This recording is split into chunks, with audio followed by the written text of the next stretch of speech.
Good morning mga ka-service. Today is Wednesday, araw ng paglalaba ngayon. Ayan sila mama, naghahanda ng mga picture natin dun sa mga labahin. At kami naman ni Tito Rodel ay makikimarites ako kay Tito Rodel habang nagsisibak ng panggatong. Kasi niya ay vlogger, sabi niya, nagtakip ng Flex ko lang yung mga alaga ni mama rito. Ayan o. Mga baboy rama yan. Panghanda para sa Marso. Para pagdating ng Marso, may lilitsunin. So dito makikita nyo nagbabaon si Tito Rodel ng mga gagapangan ng pananim. Ano ba itatanim mo dyan dito? Ampalayang kapa, buti na lang yun, may kapa. Ampalayang kapa. Ano yun? Ampalayang nakakapa. Flex ko na rin itong nabiling lupain namin nila mama, mga kaserbisyo. Nandito ako sa dulo. So yung kubo, ayan, makikita nyo nandun banda. Yung puno ng mangga nandun. So mula rito sa bakuran na to, yan, makikita nyo yung mga bakuran na yan. Hanggang doon, hanggang dyan yung sakop ng lupa na nabili namin. Eksaktong 1,000 square meter ito, mga kaserbisyo. Ayan, ayun yung dulo. Ang sarap dito mga kaserbisyo, nakaka-relax. Sa tuwing umuwi nga kami dito ni Madam Sponsor, parang ayaw ko nang bumalik ng ng Montalban, Rizal. O ayan o. Hanggang dito yan. O, yun yung kanto. Uy, may daanan pala rito. May matatakasan pala si Fluffy Boy rito. So hanggang dito yan o. Itutur ko kayo. Itur ko na rin kayo dito sa aming munting lupain. Ayan, dito dito nagpapatakbo-takbo si Fluffy Boy. Pag pinapakawalan ko siya, dito siya naglalaro. Kung dati sa Montalban, kailangan ko pa siyang talian para dalhin sa likod, sa bukid nila Kuya Berto. Pero dito, kahit pakawalan ko na siya mula dun sa kubo ni mama, dito na siya magpapaikot-ikot. Kasi ganun ang ugali ng Japanese Spitz bago makadumi, makaihi, talagang around the world, magpapagod-pagod muna siya. So ayan, ito na yung puno ng mangga. Oh, di ba? Ang ganda, di ba? Nakaka-relax dito. Tingnan si Fluffy, oh. Ano ba? Hindi ready. Dali. Nakatingin siya sa akin, ano ginagawa ko.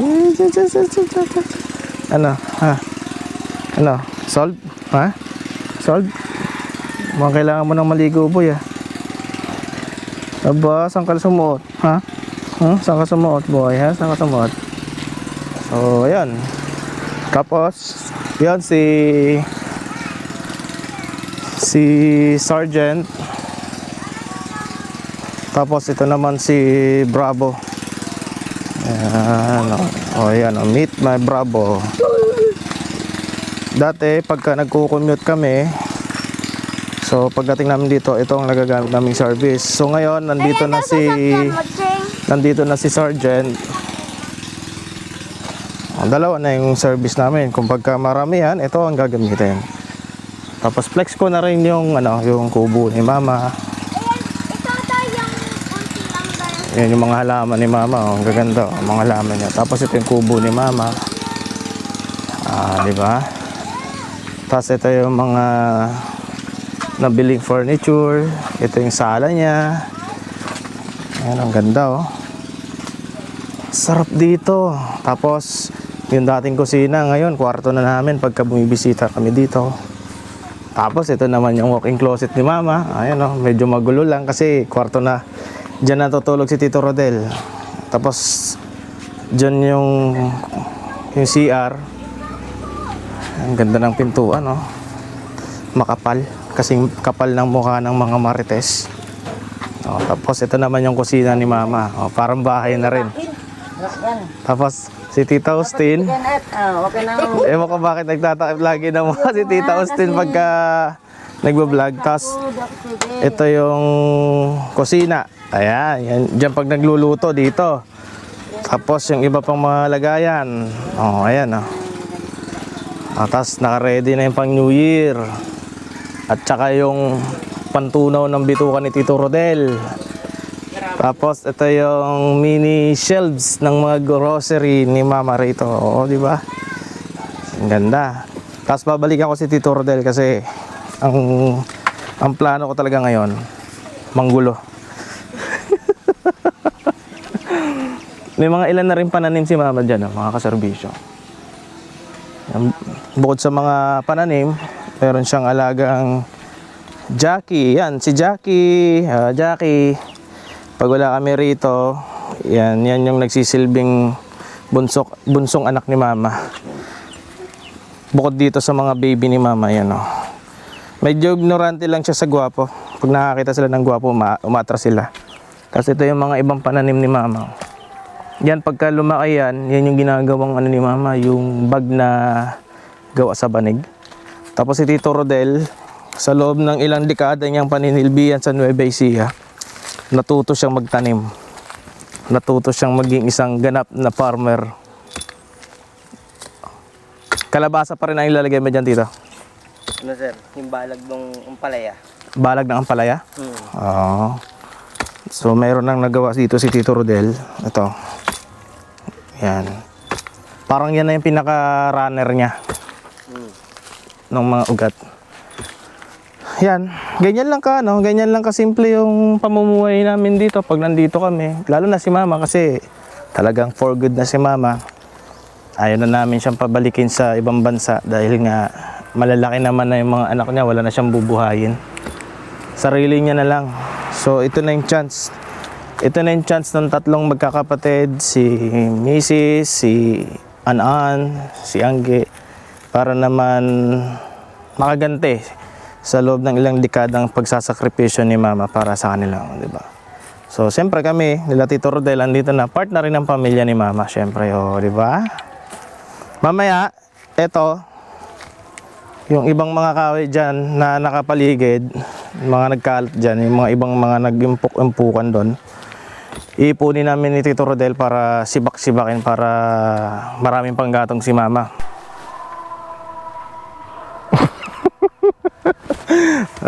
Ngayon naman, tapos nang i-prepare ni Tito yung landingan ng mga itatanim niyang ampalayang dapa. Parang babae lang dapa dibdib. Kasunod nito ay yung pagbibiyak-biyak niya ng patutoy yung panggatong. Panglechon. Ayan, panglechon. Ganyan lang kasimple yung pamumuhay namin dito sa isla. Oh, napakatahimik, malayo sa mga toxic na tao, malayo sa mga marirites. Tito Rodel gagawin niya tong mini farm. Oo. Kasi si Tito Rodel, isang dekada daw maninirahan daw muna dito kasi gagawin niya daw mini farm itong kalahati ng yung 500 square meter. Buo na to gagawing farm ni Tito Rodel. Ay mahusay. Gagawin natin farm yan. So, Magtitinda tayo ng tayo magsusupply sa merkado. sa loob ng ilang taong experience mo doon sa wala ba isang taon, Tito, yung natuto ka magtanim? Wala, 6 na buwan. 6 na buwan. Ano-ano mga natutunan mong itanim? Pakwan. Pakwan. Ano pa? Kalamansi. Kalamansi. Kamatis. Kalabasa. Palang. Basta mga gulay. So yun yung mga yun yung mga uri ng gulay na kayang buhayin dito sa klima ng Pilipinas.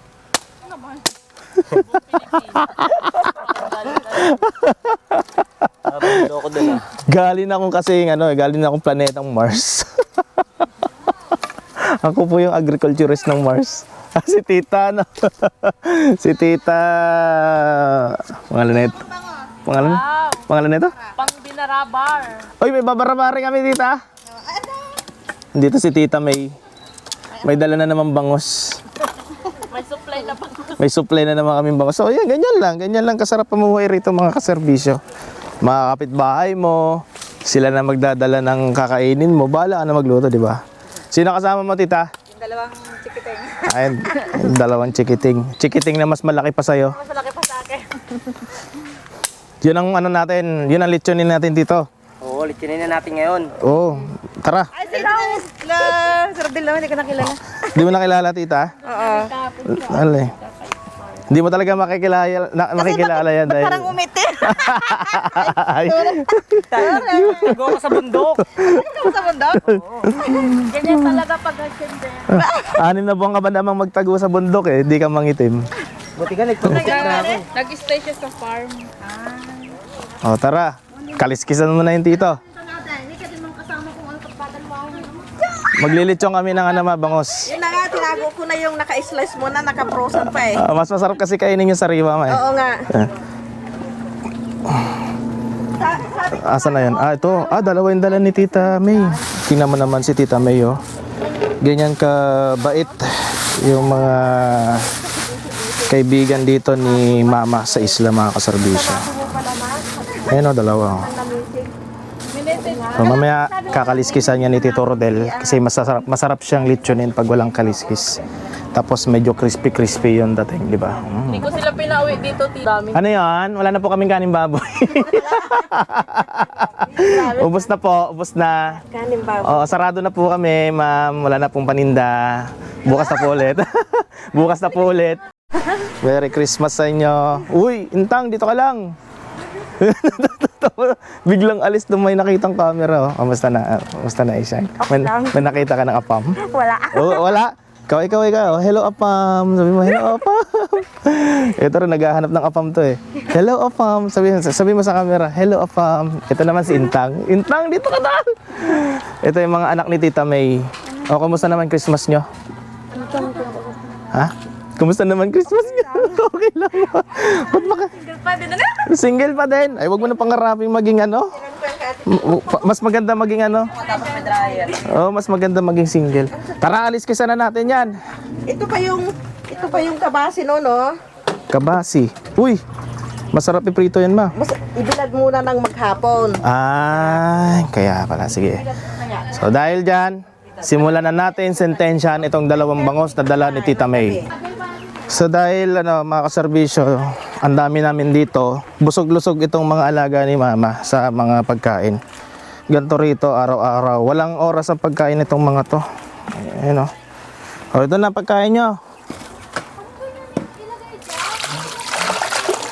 O, yan, oh. Okay na. Banat. Ang sarap pakinggan ng pagkain nila, no? Magpakalusog kayo, ha? Dahil sa Marso, yari kayo sa akin. Ayun na, mga kaserbisyo, natapos na naming linisan itong bangos. Ayun, nakasalang na.